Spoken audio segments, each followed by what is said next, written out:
Okay, let's unpack this. When we talk about, global economic dominance, I think we often picture companies defined by exclusivity, maybe Mm. luxury pricing, that sort of thing. Right, or some kind of proprietary secret formula. Exactly.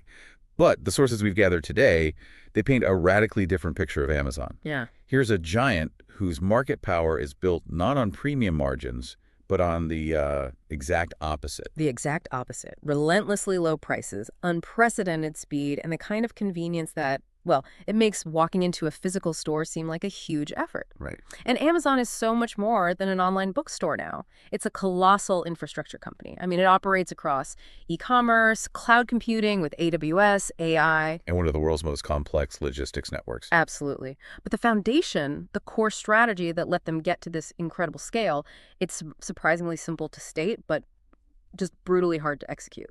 And that's our mission for this deep dive, to really dissect that foundational business strategy. We've synthesized the sources and identified three interconnected pillars. They work in this self-reinforcing loop. We're going to analyze cost leadership, economies of scale, and the really strategic choice of long-term reinvestment. It's that combination of the three that built this competitive moat that smaller rivals just can't get across. It's a masterclass in market capture, really, prioritizing that structural advantage over, immediate financial gratification. Let's dive right into that first pillar then, cost leadership. So by definition, cost leadership is when a business becomes the lowest cost producer in its industry. But, and this is key, while still maintaining acceptable quality. Right, it can't be junk. Exactly. Yeah. That sounds great on paper, but on the scale of Amazon shipping billions of items, how do they actually manage to be the cheapest producer of almost everything without quality just completely collapsing? They do it through I would say, near obsessive focus on operational efficiency. It's not just about, negotiating a good deal with a supplier one time. It's a constant. It's a mechanism that is deeply, deeply integrated into their technology, and it's aimed at lowering the operating cost per unit every single day.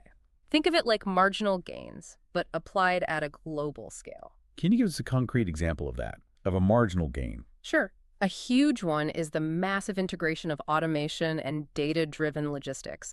I mean, every mile a truck drives, every single time an item is touched by a human hand, every second a package sits in a warehouse. That's a cost. That's a cost.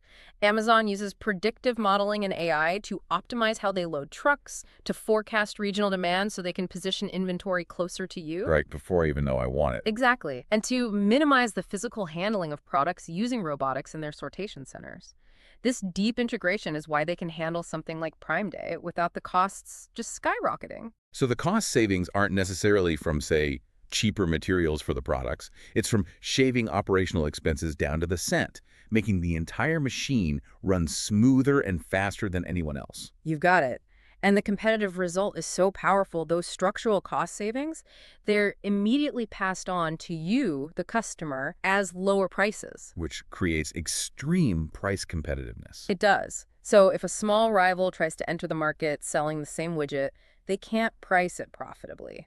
Their internal costs for labor, for warehousing, for shipping, they're just fundamentally higher than Amazon's. It's an impossible structural hurdle. So low cost isn't just a sales tactic for them, it's a structural weapon. That's a great way to put it. But that low cost weapon, it needs volume to reload. Yeah. Right. And that brings us directly into the second pillar, economies of scale. What's fascinating here is, the scale isn't something that just happens after the dominance is achieved. Right. It's not the finish line. No, it's the engine. It's the thing that continuously reinforces the cost advantage. Economies of scale just means the average cost per unit falls as your output increases. And for Amazon, that output is staggering. Staggering. You're processing millions of orders daily across this massive, specialized, global fulfillment network. The volume is just immense. That number, millions of orders, it's almost abstract. How does that actually translate into tangible financial power that, no one else can match? Well, it gives them three, I'd say, non-negotiable advantages. First, overwhelming purchasing power. Imagine you're negotiating prices with a supplier, and you represent 10% of their entire annual sales volume globally. You're not just a big customer at that point. You are often the market for that supplier. Exactly. You command significantly lower prices. Second, there's the spreading of fixed costs. Amazon has these massive fixed costs, building data centers, developing proprietary AI, constructing these huge multi-story fulfillment centers. If those costs were spread over a small number of sales, the cost per item would be way too high. But when you divide those costs by hundreds of millions of sales, the marginal cost added to each individual item just plummets. So that's a $500 million automated warehouse. The fixed cost of that building, suddenly it only adds pennies to Amazon's unit cost because it processes so many transactions. You nailed it. For a mid-sized competitor, that same investment might add dollars to their unit cost. They just can't make the math work. Which must lead to the third advantage. The most critical one, investment justification. Because of this high volume, Amazon can justify investing billions in cutting-edge, tech-sophisticated robotics, drone development, next-gen sorting systems, things that a smaller firm wouldn't just find unaffordable. They couldn't even use them enough to justify the return on investment. Not even close. So this continuous specialized investment just keeps reinforcing their initial cost advantage year after year. It just deepens that competitive moat. That really highlights the genius of it. It's a self-reinforcing loop. Low costs drive low prices, which pulls in massive volume, and that massive volume enables investments that, well, they lead to even lower costs. The flywheel. But for this entire flywheel to even get spinning in the first place, it required a very bold, almost counterintuitive choice from the company itself. And that brings us to Pillar 3, the long-term reinvestment strategy. This is perhaps the one element that caused the most hand-wringing on Wall Street for years. For nearly 2 decades, Amazon often reported these massive revenue figures, but surprisingly low profits, sometimes none at all. Wait, okay. The idea of sacrificing profit for years, that sounds like terrible business to a typical shareholder who's looking for immediate returns. Yeah. How did they manage that skepticism for so long? What was the rationale? The rationale was prioritizing long-term market dominance over short-term returns. They essentially told the market, we are not going to try to book maximum profits yet. We're not playing that game. Instead, we're going to pour every available dollar back into infrastructure. And this wasn't spending on, like, marketing or fancy offices. This was building the engine. We're talking massive capital expenditures into the global warehouse network, developing the tech that became AWS. Amazon Web Services, right? And just extensive international expansion. So they were playing chess while their competitors were playing checkers. Yeah. They were choosing to build an infrastructure that would be too expensive and too complex for anyone else to replicate later on. That's it exactly. By the time their profits finally did accelerate, the competition woke up and realized they weren't just competing with an online store. They were competing with a vertically integrated, technologically superior logistics empire. You can really see that today. Oh, absolutely. Look at their logistics dominance. They have integrated fulfillment centers, these highly specialized sortation hubs, last-mile delivery network. And their own air cargo operations now. And their own planes, yeah. That integrated system fulfillment, sorting, delivery, it allows for incredible speed. The deep integration of robotics and AI in these facilities, it minimizes errors and achieves speeds like same-day and next-day delivery that just, it completely reshapes customer expectations. And that speed and reliability, it directly boosts customer satisfaction and, maybe more importantly, repeat purchasing. Critically. And you can't build that kind of capability overnight. It took 2 decades of strategic patience and massive, massive capital allocation. Okay, here's where it gets really interesting for me. We've talked about the mechanics of low cost and the advantages of size, but now we need to tie this back to the user experience. Yeah. Because that's the glue holding it all together. Yes. Amazon successfully combines those low costs and high speeds with this overriding obsession with the customer, convenience and reliability. It's all about removing friction. Features like one-click ordering, personalized recommendations that actually work. They really do. And maybe the simplest return process in the entire industry.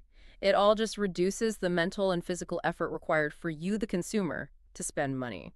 That convenience makes the low price point even more irresistible. And the ultimate example of combining that cost and convenience has to be Amazon Prime. Oh. It's more than just a delivery service. It's a powerful subscription-based loyalty system. It is brilliant strategically.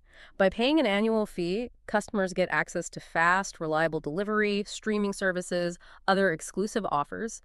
It encourages customers to concentrate nearly all of their spending inside the Amazon ecosystem. Which dramatically increases their switching costs. Massively. You know, I realize I rely on Prime delivery, but sometimes I forget about the switching cost of losing access to Prime Video or the photo storage or the music library. Hmm. That's a lot of integrated value to give up just to save a few dollars somewhere else. Precisely. That integrated value makes switching feel like a step backward in your overall quality of life. It strengthens long-term demand and ensures customer retention is extremely high. And that entire platform, it creates these profound network effects. It's a self-reinforcing growth cycle. Third-party sellers flock to Amazon because the customer base is enormous. Millions of Prime members ready to buy. And customers choose Amazon because the sheer range of products from those millions of third-party sellers is unmatched anywhere else. The famous flywheel again. And while the e-commerce side grabs all the headlines, we just cannot overstate the importance of diversification. Specifically, Amazon Web Services, AWS. Right. This was a result of that third pillar, the reinvestment. It was. And it utilized their scale and infrastructure in a completely unexpected way. So the tech infrastructure they built just to run their own shopping site eventually became one of the most profitable cloud computing companies on the planet. It's an incredible advantage. AWS provides cloud computing services, and it generates a massive share of Amazon's total profit.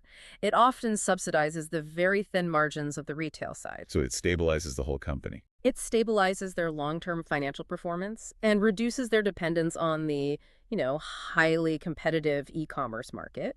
And from there, they've strategically diversified into other areas where their scale gives them an edge. Digital streaming, smart home tech, even pharmaceutical distribution. So every new venture is calculated to leverage the structural advantages built by those first three pillars. If we connect this to the bigger picture, Amazon's success has fundamentally restructured market dynamics globally. Their operating model has placed them in a position that's, it's approaching dominant firm status in online retail in many, many regions. And that structural power, it lets them influence price expectations, set delivery standards. That lets them effectively dictate the terms for consumer behavior across the entire industry. Right. Competitors don't just have to be good. They have to try and match a system that took 2 decades and billions of dollars to build. Which naturally leads to some serious regulatory scrutiny. Of course. Amazon is constantly walking this tightrope, balancing aggressive competitive behavior with regulatory compliance. Governments everywhere are increasingly concerned, particularly over market dominance, supplier dependency. Because some smaller firms are completely reliant on Amazon's platform to even reach customers. Entirely. And then there's data control and, of course, taxation practices. This tension is really visible when we look at their internal operations.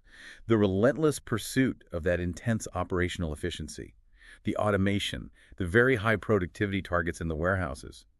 It's generated so much scrutiny around labor practices and employee welfare. It's the, I think, unavoidable ethical trade-off of the cost leadership model.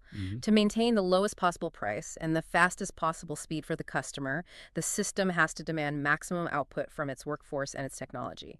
That efficiency creates incredible value for us, the consumers, but it also creates these undeniable operational pressures.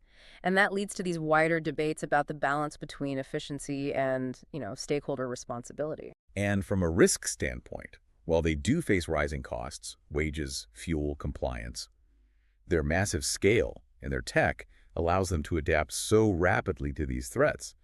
They can also neutralize competitors before they even pose a serious challenge to that low-cost advantage. So what does this all mean? The central lesson from the Amazon strategy, it seems, is not about having a catchy slogan or the highest-end product. Not at all. It's that long-term market control is built through a ruthless, multifaceted commitment to cost control, massive infrastructure investment, and just strategic patience. The absolute willingness to sacrifice short-term profit to build an insurmountable structural advantage. And this model of perpetual reinvestment for dominance, it demonstrates a really fundamental strategic trade-off in global capitalism. It's a trade-off between profit maximization and stakeholder responsibility. So the question becomes, to what extent should businesses prioritize building this kind of structural market control if it creates such tension with labor welfare or with regulatory bodies and maybe ultimately restricts competitive choice for the consumer? This raises an important question for how we view competitive advantage and corporate accountability in the 21st century.